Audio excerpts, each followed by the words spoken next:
Hello, BookTube.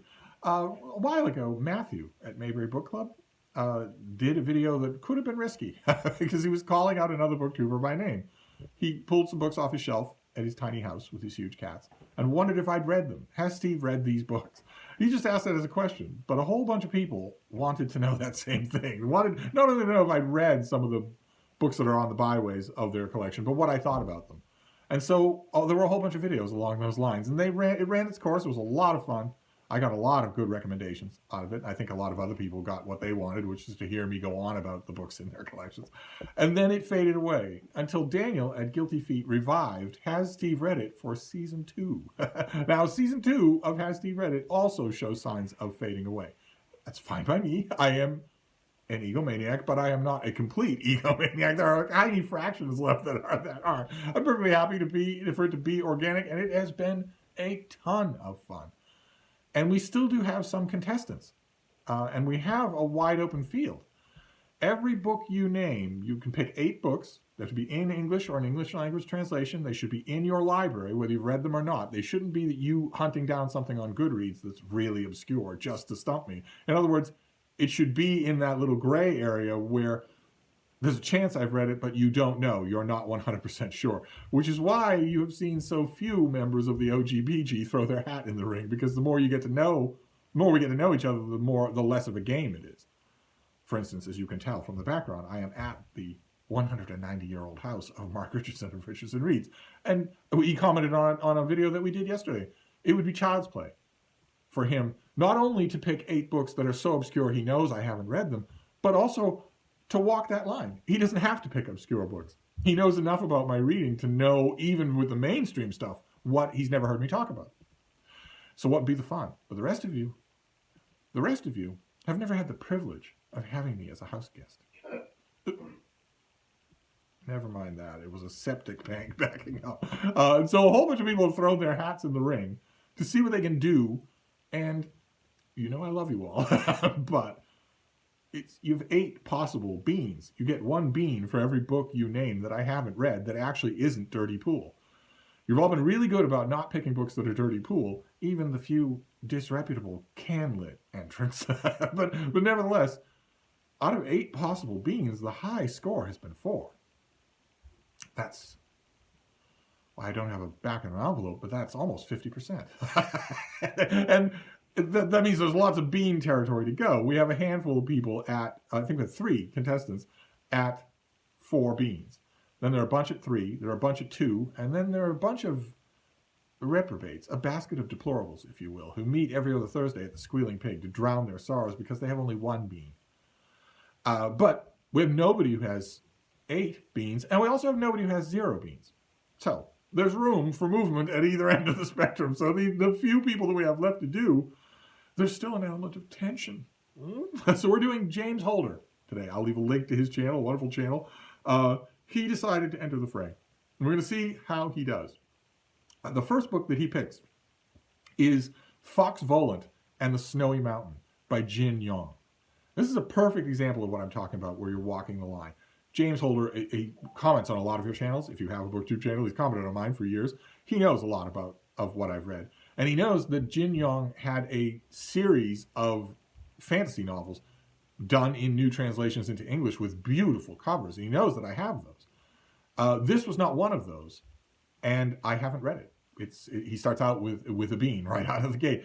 I like this author. If I were to come across Fox Volant and the Snowy Mountain, I would certainly read it. I like this author. I like what he does.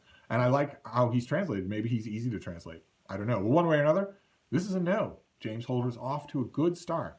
But will this be his glory days? Or will he have more beans? Let's move on and find out. The next one is Counting Myself Lucky by Edward Field. And this is a no. I don't think I've ever heard about it, except when I watched his videos. It's one of the reasons I love this. Because I'm getting a lot of books I'm seeing a lot of books. And you know, if these are out-of-the-way books, if these are on the fringes of your collections, then they're there for a reason. They're usually there for passion. They're usually there because you read it and loved it, even though you've never heard anyone else talk about it. And that's great, because that's showing me books that I have missed. And that is fantastic, but this is a no.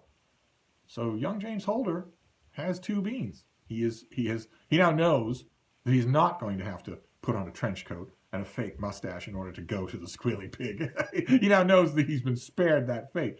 But can he do any better? Let's see. The next one is Wonderbook by Jeff Vandermeer. And this is yes. This is Jeff Vandermeer's book about how to write high fantasy, how to write science fiction. It's genre specific, but Vandermeer is really good at this sort of thing. I wouldn't say he's Brandon Sanderson good at teaching his own craft. Brandon Sanderson is fantastic at teaching the craft of writing.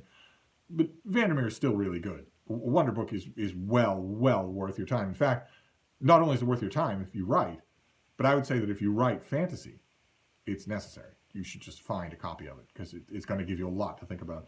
But it's a yes. Then the next book is Revolution in the Air by Max Elbaum.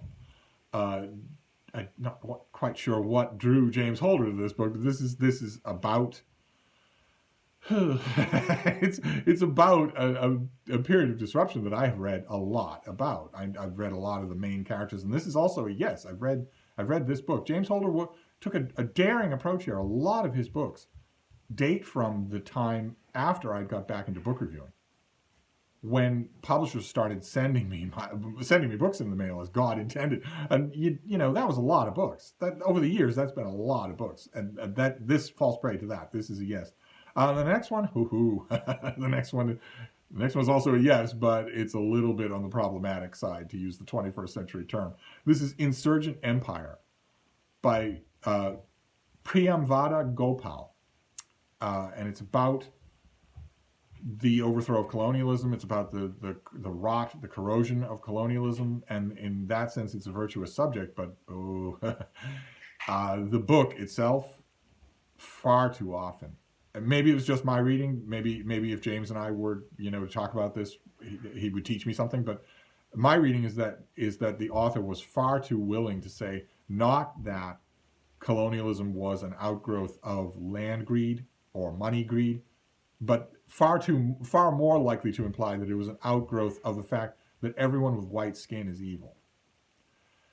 I reading the book, I got distinct racist vibes running almost throughout the whole thing. A lot of good historical research in it, but I wonder what a lot of you would make of this book if you read it. If you're historically inclined, if you've read it, oh my God, if you've actually read it, sound off in the comments field, because I'd love to know if that bugged you, if you notice that element, or if maybe that's just me being hypersensitive. It could be, but that's just me being hypersensitive. And the next book is Wind in the Tower by Han Soo Yin, a work of history in English language translation, and it's a no.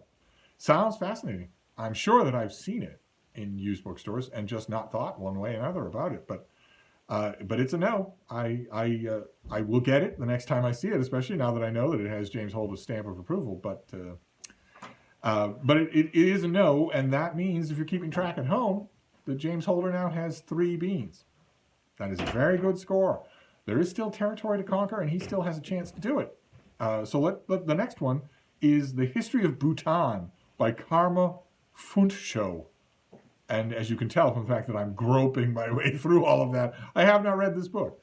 I have been to Bhutan, and I would find this book very interesting to read, but I haven't read it. And that sound you hear in the background is the champagne bottles popping, because James Holder has now entered the Imperium realm of 4 bean holders. But he still has one book. Still has one book left. Could it be that he will pull ahead and we will have a singular champion? Well, the answer is no, but it's only because James Holder is so generous. It's only because a lot of you have been bending over a little bit backwards to be generous to me. I don't know why that is. Perhaps it's the awe you hold me in. Perhaps it's the allure of me being a sexy influencer. One way or another, some of you are being kinder than you should be, and this is a perfect example. James Holder would now be celebrating as the king of the universe if he hadn't added one stipulation to this last book. It is Fullmetal Alchemist by, the name just rolled off his tongue. I'm going to have a harder time with it. Hiromu Arakawa. And I was all ready to crown a new ruler of the universe, and then James Holder said, you don't have to read them all. There's like 100 of them or whatever. It's manga, so it goes on forever. And I saw that and thought, oh, he means the whole run of Fullmetal Alchemist. No fan of manga would say that you had read Fullmetal Alchemist unless you'd read them all. and James Holder is a fan of manga, and I thought, sure, that's what he was going to say, but instead he said, but no, that doesn't seem fair. If he's just read one book in Fullmetal Alchemist, then this will count. And thereby, he surrendered his crown. Because I have read the first volume of Fullmetal Alchemist. I had it pushed on me by a million kids when I worked in a bookstore. So I read it. Couldn't make head or tails out of it. Didn't like it at all. But nevertheless, I read it. And when those young kids asked me, well, why didn't you like it? You like comics. I said, because I've read this thing from front to back, and then from back to front, which is the correct way to read it, and there are no Kryptonians anywhere in it. And they just said, give me that back. As I suspect James Holder would also say, but one way or another, I don't have to give him a bean, because he said if I've just read one book in the series, then it counts. So it counts.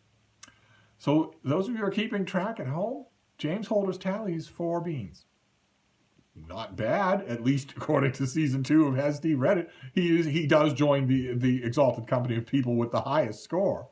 He doesn't break that glass ceiling. No one has gotten 5 beans. He came that close, but then his own rule took it away from him. So there you go. That is the James Holder episode of Has Steve Read It season 2. We have a couple more of these to do. Is there a chance that somebody will pull ahead? Or is there a chance that somebody will fall behind? So we have had a facepalm, and we've had a quantum facepalm, but we haven't had the facepalm singularity, where somebody holds up a book that has a blurb by me on the back cover. No one's done that yet, and no one's got 0 beans yet, where I just sail right through. Tune in tomorrow. We'll find out tomorrow if tomorrow's contestant is any luckier or any less lucky. But in the meantime, certainly a round of golf claps for James Holder. He has scored as high as anyone has. So there you go. So we'll tune in tomorrow and see how somebody does then. Thank you, BookTube.